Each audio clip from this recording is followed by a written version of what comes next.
कार्यालय तरफ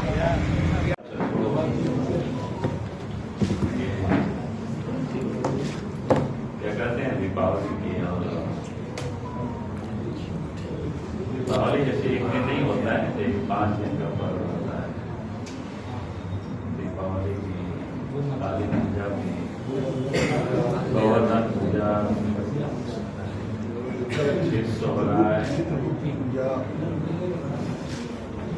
भैया दूज है, तो सब मिला करके आप सबको हमारी ओर से बहुत बहुत बधाई है, शुभकामनाएं है। क्योंकि इस पर्व में हम सब दीप जला रहे हैं, तो पहले ही कहा गया है कि वे अस्तो मां सदगमय तमसो मां ज्योतिर्गमय, यानी सत्य से या असत्य से सत्य की ओर और अंधकार से प्रकाश की ओर जाना। आज यहाँ उपस्थित है आप सब लोगों के समक्ष, तो आप सब लोगों के ध्यान में है कि भाई 15 नवंबर का दिन, वैसे तो देश के लिए भी और झारखंड के लिए बड़ा महत्वपूर्ण दिन। देश के लिए मैंने इसलिए कहा कि क्योंकि इस देश के एक बड़ी स्वतंत्रता सेनानी भगवान बिरसा मुंडा की जन्मदिन है, जो कि अंग्रेजों के विरोध उस समय जो लड़ाई लड़े, वैसे महापुरुष की जन्मदिन 15 नवंबर को आ रहा है। और उसके बाद फिर उसी दिन झारखंड राज्य की भी स्थापना दिवस, यानी उनकी जन्मदिन, यानी बिरसा भगवान बिरसा मुंडा को समर्पित रहा है। क्योंकि अलग झारखंड राज्य भी जब केंद्र में एनडीए की सरकार अटल बिहारी वाजपेयी जी के नेतृत्व में चल रही थी, उनके यहाँ अलग राज्य का निर्माण हुआ, तो वो भी स्थापना दिवस है या राज्य के भी जन्मदिन कह सकते हैं, वो भी 15 नवंबर। फिर देश के प्रधानमंत्री नरेंद्र मोदी जी आज से 2 साल पहले आप सबको ध्यान में आया होगा, सिर्फ स्मरण करा रहे हैं। तो किसी भी या कोई भी सरकार ने, खास करके जो ट्राइबल समाज में जो पैदा हुए महापुरुष, उनको कोई स्थान नहीं मिला। याद लोग अदा कदर जरूर करते थे सीमित क्षेत्रों में और फिर कुछ वर्गों में, लेकिन देश के प्रधानमंत्री नरेंद्र मोदी जी ने 15 नवंबर को जनजाति गौरव दिवस के रूप में पूरा देश में उसे मनाया जाता है, तो अपने आप में बड़ा महत्व रखता है। और इस साल तो इसलिए भी महत्व है क्योंकि देश के प्रधानमंत्री नरेंद्र मोदी जी 14 नवंबर को ही शाम में रांची पहुंच रहे हैं और 15 नवंबर को यहां से उलिया तो जाकर के जहां उनका जन्म स्थान है, वहां श्रद्धा सुमन अर्पित करेंगे, उनके परिवारों से भी मिलेंगे। यानी आप कह सकते हैं कि 15 नवंबर का दिन को झारखंड वासी देश के प्रधानमंत्री नरेंद्र मोदी जी के साथ मिलकर के उसका सेलिब्रेट करेंगे। तो मैं ये कह सकता हूं कि भी झारखंड वासियों के लिए, हम सब लोगों के लिए अपने आप में एक बड़ा सौभाग्य का दिन है और बहुत ही अच्छा जिसको कह सकते हैं वो दिन। और तो इसके लिए मुझे लगा कि मैं आप सब लोगों से भी इस बार जरूर शेयर करूं। और आप झारखंड को बने हुए 23 साल अब पूरा 23 वर्षों की झारखंड यानी एक प्रकार से जो सफर है, और इसको कह सकते हैं कि झारखंड अब जवानी के दहलीज पर पहुंच चुका है। झारखंड बनने के बाद भारतीय जनता पार्टी के नेतृत्व में, पहले तो हमारे ही नेतृत्व में सरकार बनी थी, 28 महीनों तक हम इसके मुख्यमंत्री रहे। फिर अर्जुन मुंडा जी राज्य के मुख्यमंत्री बने। फिर 2014 से 19 तक आज जो उड़ीसा के गवर्नर बने श्री रघुवर दास जी राज्य के मुख्यमंत्री रहे। मैं ये कह सकता हूं कि ये जो तीन मुख्यमंत्री हम सब लोग रहे 15 नवंबर 2000 से लेकर के, तो इस राज्य में विकास की वैसे तो कई एक गाथा है, आप सब लोग उस पर रिसर्च करेंगे तो बहुत कुछ मिलेगा।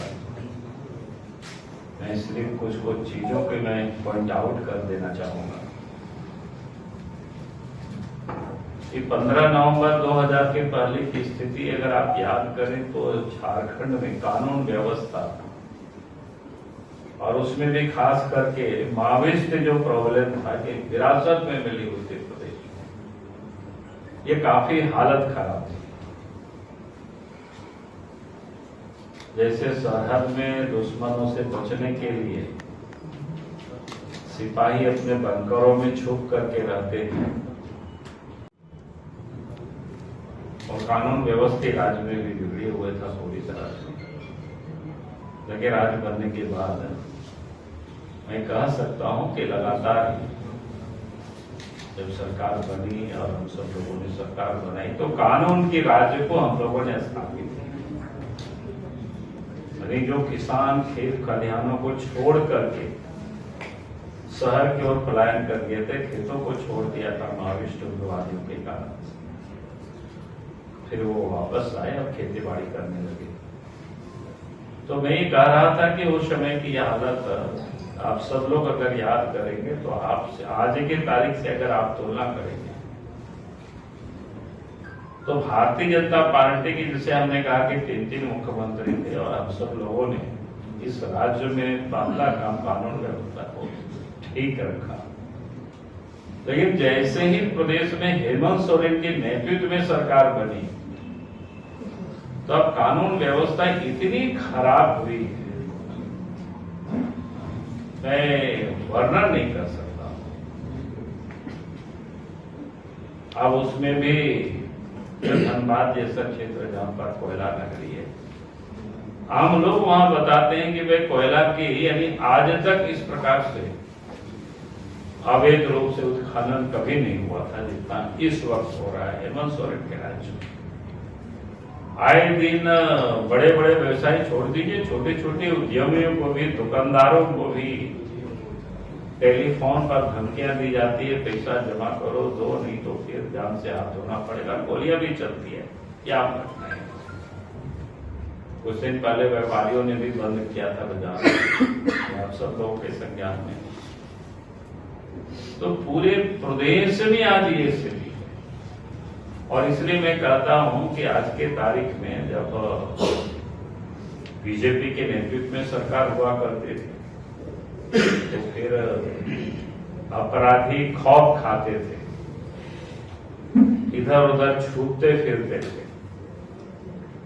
लेकिन आज वो बेखौफ होकर के अपराध कर रहे हैं और पुलिस का जो काम था अपराधियों को पकड़ना, जेल में डालना, सजा दिलाना, हेमंत सोरेन जी ने पूरी तरह से उन सारे लोगों को, पुलिस पदाधिकारियों को वसूली में लगा रखे हैं। ये आज झारखंड प्रदेश की स्थिति। मैंने इसलिए कानून व्यवस्था की मुद्दा को पहले उठाया क्योंकि मैं व्यक्तिगत रूप से भी मैं मानता हूं सरकार की पहली ड्यूटी होती है कानून व्यवस्था को ठीक रखना। अगर कानून व्यवस्था ठीक नहीं रहेगी तो फिर राज्य कभी भी प्रगति नहीं कर सकता है, तरक्की नहीं कर सकता है। क्योंकि आम लोगों को सुकून की जिंदगी चाहिए, तभी उद्योग धंधा फाल फूल सकता है, नहीं तो फिर नहीं हो सकता है। और आज मैं कह सकता हूं, ये 4 वर्षों की हेमंत सोरेन की सरकार ने कानून व्यवस्था पूरी तरह से, इसको कह सकते हैं, ठप हो चुका है। उसके बाद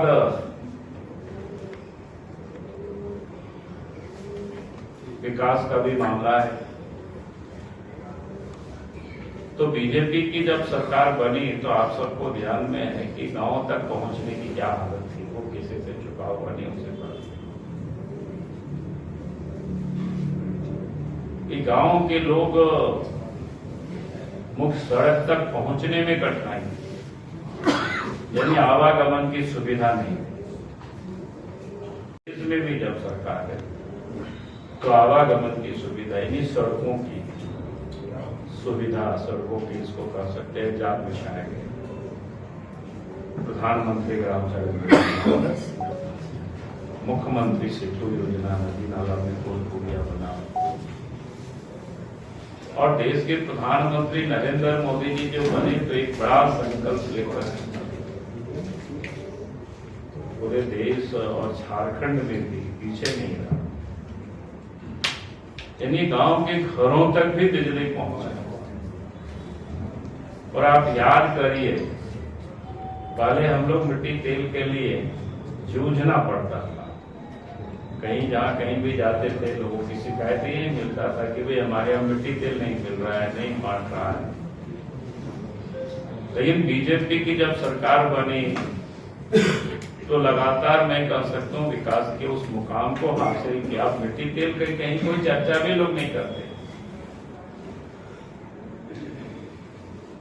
अब अगर कहीं लोग चर्चा करते हैं तो भाई हमारे यहाँ 10 दिनों से 15 दिनों से ट्रांसफार्मर जला हुआ है, या 60 kV का ट्रांसफार्मर है, ठीक से वोल्टेज नहीं रहता है, तो 100 kV का मिलना चाहिए, 200 kV का। तो आप बिल्कुल डिमांड ही बिल्कुल बदल गई। तो आप ये कह सकते हो कि भारतीय जनता पार्टी की सरकार है तो ये विकास का काम। अब पिछले सरकार के अगर आप याद करें तुरंत, जैसे महिलाओं का सशक्तिकरण, देश के प्रधानमंत्री ने भी हमारी मां बहनों के लिए कितनी कुछ काम किया, वो किसी से छुपा हुआ है। मैं उस काम को अभी यहाँ नहीं गिना रहा हूँ। लेकिन प्रदेश में भी आप देखें तो जब रघुवर दास जी की सरकार थी तो आप याद करिए कि 50 लाख रुपया तक के कितना 1% में रजिस्ट्री होता था। अर्जुन मुंडा की सरकार थी, लड़ली वाला योजना, कन्यादान योजना, ऐसी महिलाओं के लिए और भी कई योजना है। मैं आपको खाली संक्षिप्त में कह रहा हूँ। जब हमारी सरकार थी तो आप सबको याद है बच्चों को साइकिल भी हमने उसी समय देना प्रारंभ किए थे। फिर रोजगार के क्षेत्र में भी उस वक्त आप सबको याद है, एक तो गांव में ही पढ़े लिखे नौजवानों को शिक्षक नियुक्त करना, बसें उपलब्ध कराने, और फिर हाल फिल्म में भी देखे जब रघुवर दास जी की सरकार थी तो कितना सिपाही की बहाली, दरोगा की बहाली, प्रिमिटिव ट्राइब्स के लिए क्या कहते हैं उसको, पुलिस में बटालियन नया गठित करना। तो जिसको कह सकते हैं विकास के लिए बड़ी पुस्तकें लिखी जा सकती। लेकिन आज अगर आप हेमंत सोरेन की सरकार के कार्यकाल को देखें, बनाया गया था जो आज भी वो हवाई जहाज आसमान में उड़ा रहे हैं सरकारी पैसे से, सबको जॉब भी लग गया। आज अगर इन 4 वर्षों की सरकार के कालखंड को देखें तो इन्होंने बड़ी बड़ी सरकार ने घोषणा की नौजवानों की क्या रोजगार दे, नहीं तो भत्ता देंगे। आप सब लोगों ने विधानसभा में सुने होंगे, जिनका विधानसभा बीट है तो उसको लोग देखते होंगे। सब कुछ भी नहीं किया, रोजगार भी नहीं दिया, थोड़ा बहुत नौकरी वोकरी जो बांट रहा है वो भी वही था जो पिछली सरकार ने जो काम करके गए थे। खाली वो नियुक्ति पत्र नहीं बांटे थे, और उसमें भी लड़का लोग कोई इनसे लिया, सीधा सीधा नहीं, हाई कोर्ट से सुप्रीम कोर्ट तक लोग गए। पंचायत सेवक की जो पोस्टें थी, फिर तो सरकार ने ही शिक्षक का जो पद वगैरह था वो सब भी उसी को किया।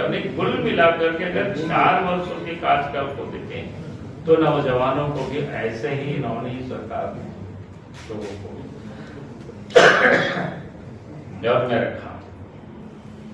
तो मैं कह रहा था कि चाहे लॉ एंड ऑर्डर हो, चाहे वो विकास का काम हो, चाहे माओवादी के क्षेत्र में जो काम इस राज्य में हुआ, और आप तो भ्रष्टाचार से भला कैसे ये निपट पाएगी सरकार? ये तो खुद ही भ्रष्टाचार के दलदल में फंसे हुए हैं। आप सबने देखा होगा कि पिछले दिनों अखबार में ही छपा था, हमने देखा कि भाई ईडी वालों ने इनको एक नहीं बल्कि 10-10 ऐसे लोगों के ऊपर एफआईआर करने के लिए सरकार को पत्र लिख चुका। लेकिन वो सारे के सारे पत्र, यानी वो अलमीरा में शायद हेमंत सोरेन ने बंद कर दिया, क्या कर दिया पता नहीं।